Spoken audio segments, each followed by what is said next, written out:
I'm glad you joined us today for Paws Up for Success. Paws Up is designed for families to enjoy their dogs in safer ways. Today we're going to meet special friends, build our relationships with our dogs, make a treat, play some games, and then I'll provide some training tips. I don't like that. I want to be told that I'm doing good stuff. When I'm doing good stuff, I want to do more good stuff. And I want to know what I'm doing right. So guess what your dog needs? Your dog needs to know what it's doing right. If you want more right, then catch him being good. And catch him being good with some treats every once in a while. Catch him being good with praises. Catch him being good with laughing and fun and more play.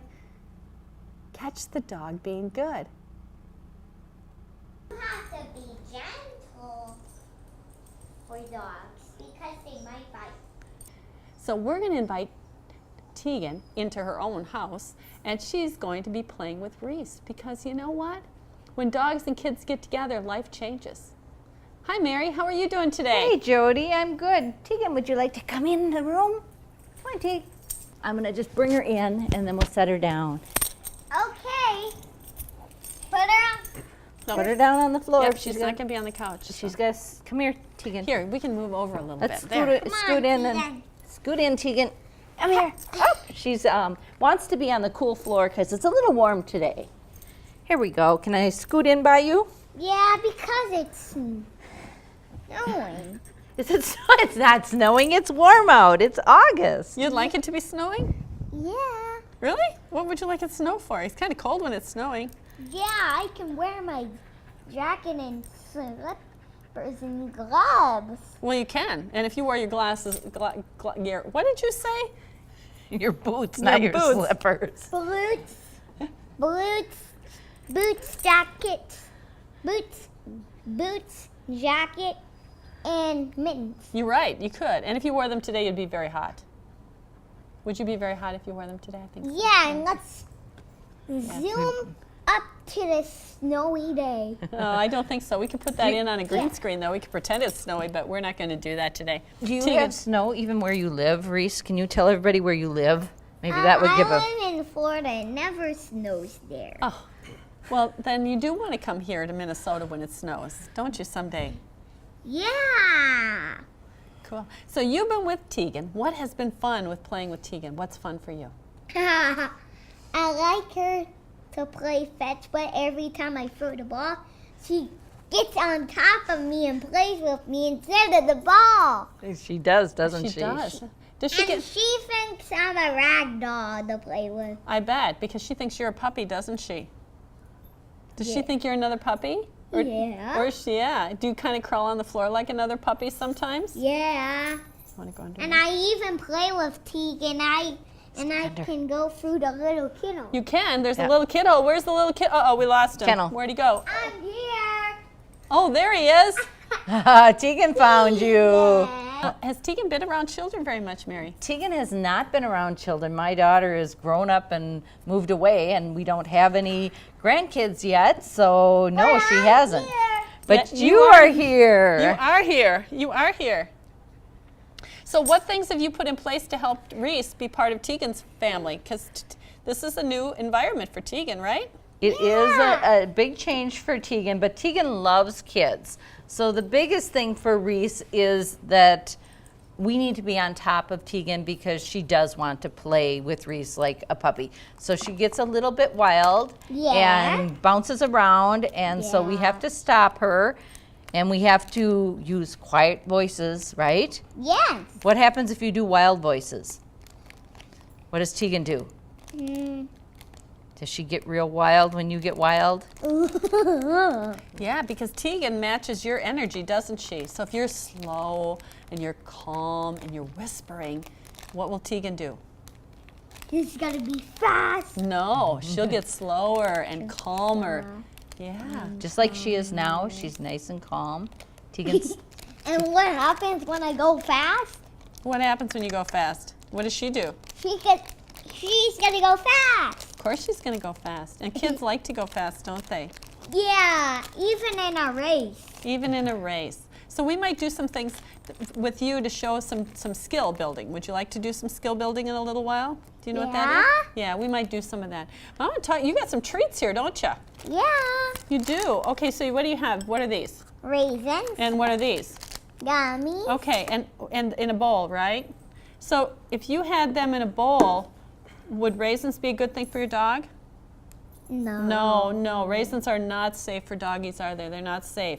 And gummies, are gummies safe for dogs? No. No, they're kid things.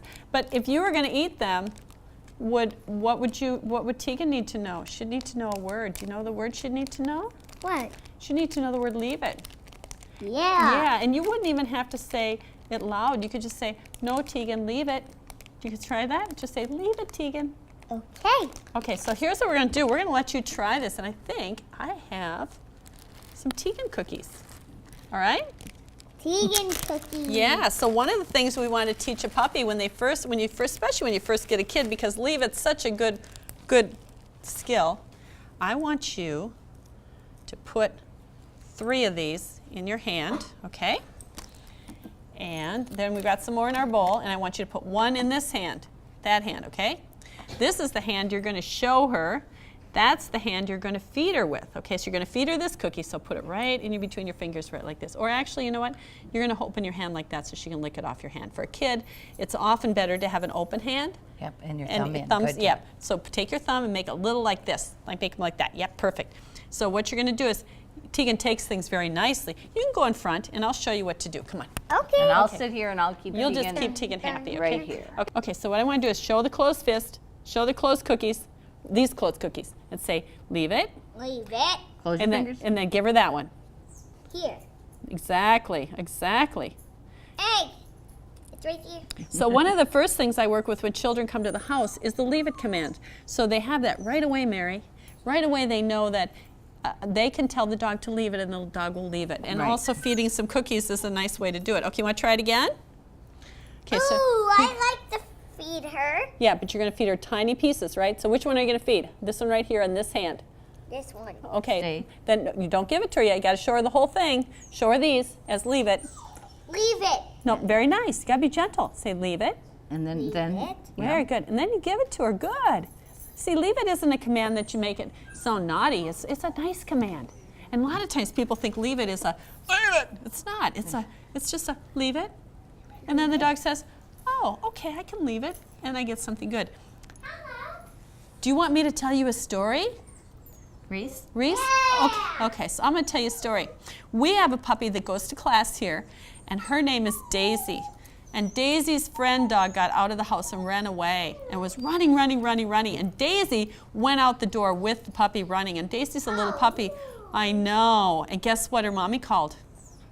Her mommy called out, leave it. And guess what Daisy did? She turned around and came right back home to make the choice to come and get the cookie. Yeah. Wasn't that a success? That was quite a That success. was success. So some of the things that Mary and Tegan have been learning are all kinds of safety skills to keep Tegan safe. You have to be gentle for dogs because they Little might puppy, and it's going to be part of your family, and you've got these wonderful kids, and dog and family and kids are all together. What do you need to do as a parent?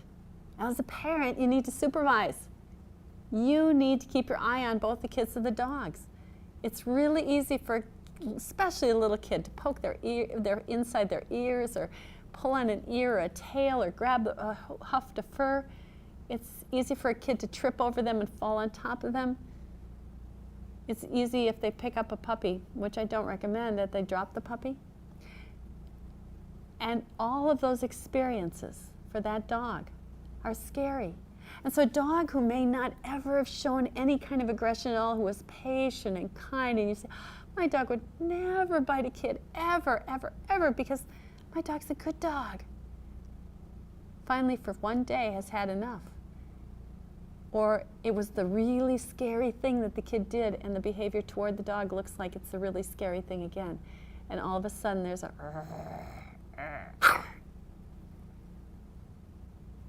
So when you see those behaviors, don't take it lightly.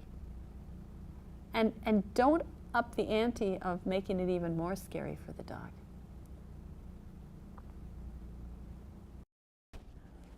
pet treats can be really expensive. And there's some really simple treats that we're going to share here at Paws Up for Success that you're going to be able to make yourself. Today we're going to make sweet potato chewies. You can buy a bag at the pet store, but one sweet potato is going to be all you need to create a lot, and all it takes is a 250-degree oven, and dry them out until they're nice and crisp. So let's get started.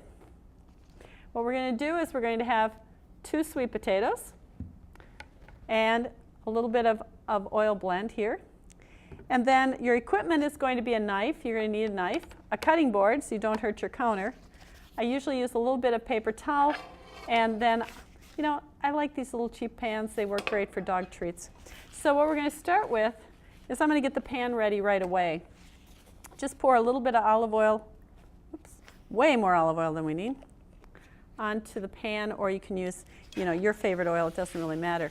But I usually like coating the pan with oil just so that it's on the pan already and I don't have to think about it for the rest while I'm cooking. And then throw your little piece of paper away, and we can start cutting the sweet potato. Now, when I cut, these have already been washed and dried, which is important. Take your sweet potato, wash and dry it. And what I like to do is I like to start by cutting little pennies. So keep your fingers in and cut very thin slices. And I like to start by cutting coins. And the reason I like to cut coins is they work really nicely for treats.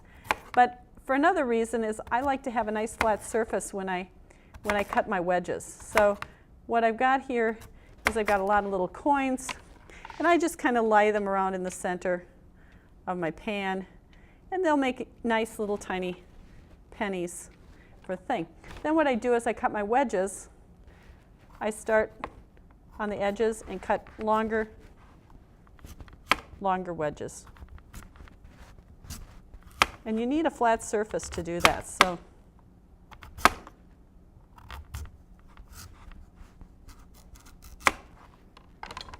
and now I've got wedges, which work really nicely for more training kind of things. I like to line them up on the outside.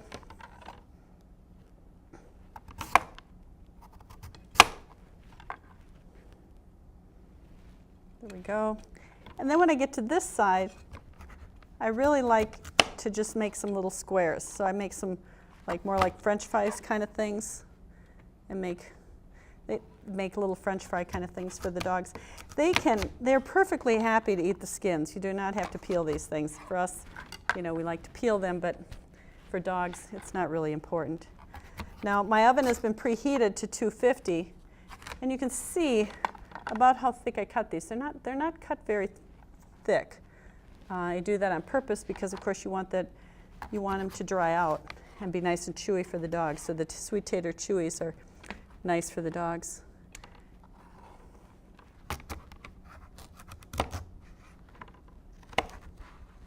And my guys especially like these little French fry things. That's what they tend to like the most. And they can gnaw on them, and they're healthy for them. They're not going to hurt them. Totally organic. You can buy organic sweet potatoes, I guess. And that's it. So that's how your tray is going to look right here. And all I'm going to do is pop that in the oven, and I'm going to let it sit there until they're nice and roasty. It may take up to an hour. It may even take an hour and a half or 2. But 250 degrees, we'll just pop this in the oven, and we'll see what happens. So let's see what's happened to our sweet potatoes. Well, they're not exactly looking the same as they were. You can see how much smaller they are. These were the little squares. These are the wedges here. A lot smaller. The little chips are way smaller. But what I do with them from this point on is I just simply a little Ziploc baggie, and I keep them, package them up like this, take them out to training, or can simply, and these will break up really nice too. If you want to just use breaking pieces, they'll break up really small, so you can give tinier pieces. But you know you're going to give your dog something healthy. Carrots also work. So if you're looking at some other alternative, sweet potatoes and carrots are 2 nice things that dogs really do like. So thank you for joining us. And you can see the recipe on the, we'll show it again, and enjoy and have fun making these. Okay. Well, Liz, these are awesome. I've got chicken cookies, and I've got turkey jerky, I've got salmon fudge, and sweet potato jerky. I gotta say, those are some really good treats. I got a feeling that these are all A-level treats according to our canines. I just want to thank you, Liz, for participating with Paws Up for Success. Liz's Kitchen's given us the recipes, and we just are grateful. Thanks, Liz, and thanks, Liz Kitchen, for helping us make this possible for the community and allowing them to have some really healthy treats for their dogs at affordable prices.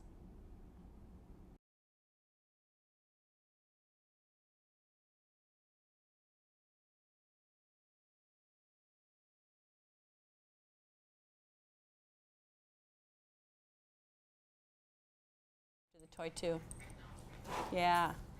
All right. So, but if you're eating at your Aunt Mary's house, if you're eating at Aunt Mary's house and you're having a really good dinner, would you give treats to Tegan? Yeah. No, you'd give Tegan her own dog food, okay? Yep. She's got her own dog food and she's going to have her own dinner. So you're not going to feed her from your plate, right? Yep. Okay. Your ball? Can I trade you? Can I trade you the ball for this? Can I trade you? What has your puppy taught you? She's definitely taught me to be patient, and she's taught me to be more creative. So Mary, there's some really nice ways you can pet a puppy. Often we think about petting them on their heads, but you know, dogs don't really like to be petted on their heads. They often like shoulders or underneath their chests to be petted, and they of course like their bellies petted, of course. We often also pet this way. But one of the things that I really like doing is, yes, exactly, circle touches. And just really light circle touches. And if you want to get a real light touch, what you can do is you can touch the top of your eyelid right here, and then bring it to your cheek. And feel how soft that is? That's going to be really soft. And that's about the pressure you want. Now, if it's an older dog or a more robust dog, they're going to start moving into their body, into your touch, in which case that's saying, I want more. Okay. You know, have you ever been in bed with a dog that is pushing you out of the bed? You always think that dog doesn't want me in the bed. I really don't believe that's what it is. I think they're saying, hey, I'm touching you more. I'm giving you more touch. I'm giving you more affection, you know. Here, I thought we were teaching them to push the husband out of the bed. So you have the whole room, right? That's right. Yeah. And then my dog leaves because she doesn't want to be in the bed. And then you have the whole space for yourself. Yeah, right. Yeah, I've got a little one that pushes us. Actually, she always tries to jump in between us and then push. But yeah, that's true. I don't think this one will be a bed dog. No. Well, she's, especially if you got her in the kennel already sleeping by the bed, she'll probably get used to sleeping by the edge of the bed, and that's a nice thing to have happen, yeah. I prefer not to have my dog sleep in bed with me, so. Yeah, no, and I think everybody's going to be different on that. You know, it's you know, if you choose to have it, you've got to think about, is the dog clean? You know, if the dog's been out in the rain and jumps on your bed, you know, either that or you're going to have to, all your linens are going to have to be brown and black. Exactly. Nothing that'll show dirt. And this one is going to have long hair, so if she's dirty, she's going to get everything dirty. Yeah. And the problem is that at this color right now, you can't tell if she's really dirty. Exactly. But she's not going to stay this color, right? No, Wheatons are kind of unique in that they are born almost black. Why? It's a camouflage thing. They are a working dog, and they were bred to hunt varmint, badgers, gophers, fox. Okay. The other job that they had was herding sheep. So as they get older, their coat changes color, and it gets a tawny, creamy Wheaton color. Oh, won't that be fun as we do this on the program, watching her turn colors? She will change colors, and up until she's about 3 years old, her coat will continue to change color. Okay, well, she's going to be part of us, so this is wonderful. We're going to take a puppy from beginning to finishing CGC, an Advanced Canine Good Citizen, and Urban Canine Good Citizen. So she, by the time she's 2, probably will have 3 titles. That'll be fun. That'll be fun for this little guy. Little girl. She's a little girl. I got to remember that. That's okay. She isn't going to care. She just enjoys attention. So whether you call her anything, it won't matter. You can call her Hey You. That's true. Dog fact 1. They're babies, and then they're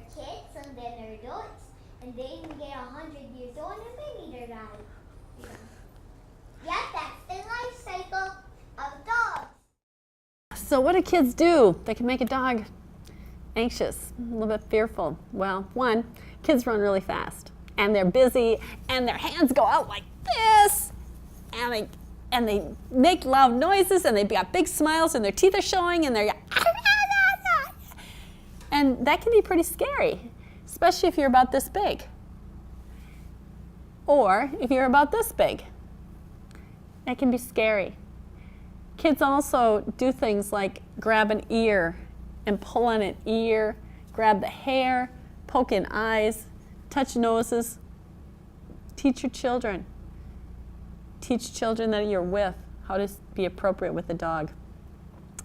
If you wouldn't like someone to come on your head like this and pet you, because what happens to the dog is we come over their head and we go like this. That's scary. That's scary. I wouldn't like it. Or to pat the head like this. Be careful. Where dogs like to be petted is on their shoulders, on the shoulder here, under the chin here, often under there. They're often happy. They'll even roll over on their bellies and get their bellies rubbed. But don't be picking about patting on their hair, pulling on their ears, touching their heads, touching their noses. You don't want people to go touch your nose. So don't do it to the dog. So I've got two dogs here. This is Riley. Riley's a very sweet dog most of the time. Most of the time he's a good dog. Most of the time he's easy to work with, and he's fun, and he's playful. But which of these pictures of Riley would you go and play with? When would you go play with Riley? In this picture, Riley has his mouth closed, he's leaning forward, and his tail is way up in the air. In this photo, Riley's eyes and his mouth are happy and his tongue is licking. Do you think you could ask Riley in this photo maybe if you could pet him? And what would you do? What would you do to pet this Riley? Well, what I would do is ask the owner, get permission from your family, make sure the dog is sitting and prepared to be petted, and then what are you going to do? You're going to make your puppy paw and let Riley come and see you. So this Riley, this one right here, he has to have some time to be alone. This Riley is probably approachable with permission and under controlled situation.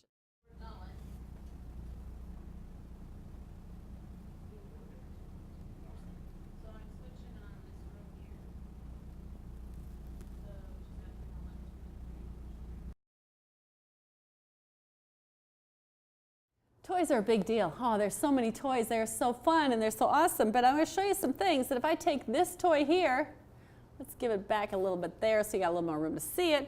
Or I take this toy here, which is slippers. Do you think they'd be good toys to give to your puppy? I mean, they got a nice little soft thing here. After all, what do they like? They like these. Oh, all of these. They like your slippers. So why do they like your slippers?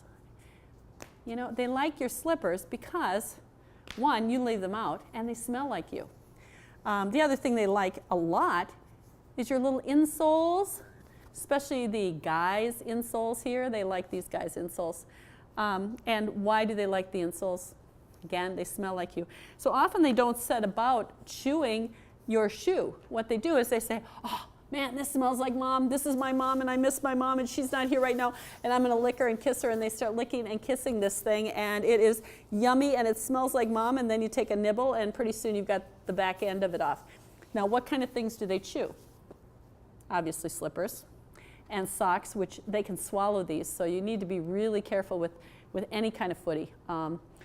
It's your job to be environmentally controlling for your dog. What you need to do is put your stuff up, put it away. They're going to eat it. Dogs chew, dogs poo, dogs dig, dogs bark. That's who they are. You can't take the dog out of the dog, but you can control yourself, so be really careful. When they're missing you, they're going to come and find the things that smell most like you. What kind of things are they going to go after? Well, they're going to go after your best slippers. They're going to after your favorite shoes, probably your running shoes that you just bought. Or they're going to go after your remote. What else do you love? Your favorite pen, your favorite mouse for your computer. They're after that because that's what they do. They want to be by you, and by you is what smells the most like you. So again, get the toys. Don't get toys that look like that, you know. Don't get toys that look like this. Don't give them their old, after they chew up your shoe, don't give it to them. It's not theirs to have. Get some toys that really they can play with that are not yours. So there's some leave-its, and then there's some things that they know are theirs. What has your dog taught you? It's taught me to understand the world through dog's eyes. Like before I got Coco, I would think, oh, it's just a dog. But now I realize that like they really have feelings, they understand things that are going on. So yeah. When you're playing with a ball or a toy, the dogs can get really wild and crazy, and it's okay. But you've got to watch it. You really are in charge of their energy level. So, here, Tegan, want a ball? Come here, Coco. You want your toy? Come here. You can have Lammy. Would you like Lammy?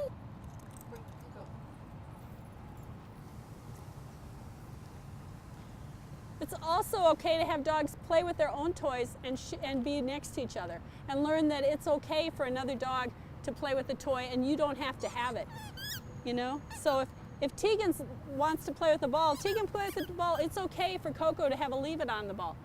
If we trade toys, Mary, can we trade toys?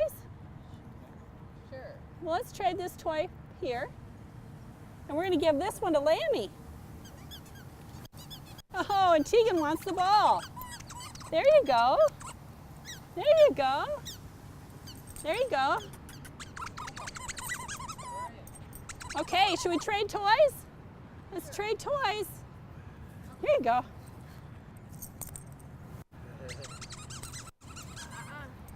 No, you gotta stay here, buddy. You gotta stay here.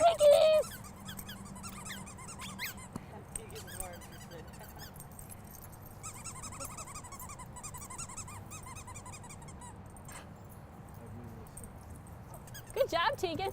Oh! Come on, Tegan. Oh. Go this way. Now she's nippy. Yeah, go on. Gentle. No bite. Lick, lick, lick. I know. I gotta bite something. Let me bite something. Okay, do you want to chew something? Here, I'll have a chewy. No, lick. Shh. Sit. Sit. Indoor voice. Indoor voice. Sit.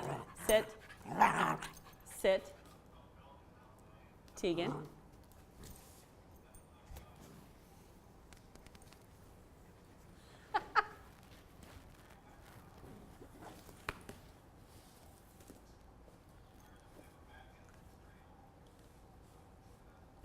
Tegan, leave it. Thank you.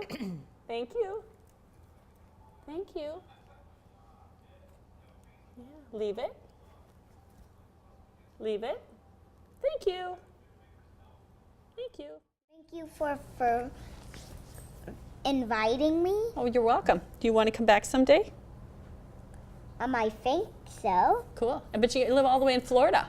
Yeah, I live all the way in Florida. Well, maybe when you come back to Aunt Mary's and I've got a TV show, you can come back and visit us. Would that be fun? Ooh, yeah. And maybe I'll send you the video so you can have the video at your own house. How's that? Yep. Paws Up for Success wants to thank Liz's Kitchen for the recipes that we use in our dog training. They're easy to make, they're fun to make, kids can make them, and we just appreciate all that she's done for people that have challenges in cooking. Our traits are well respected and loved by the canine critters. So thanks, Liz. Thanks, Liz Kitchen. We just appreciate the recipes, we appreciate your help, and we appreciate you supporting Paws Up for Success. Thank you for watching Paws Up for Success. I hope we've changed some of your thinking and given you some new ideas to have fun with your canine. I hope children are more safe, and I hope the community is more safe. Dogs are special. They're a great part of creation, and I'm just so grateful that they're part of my life. I hope you're grateful they're part of yours.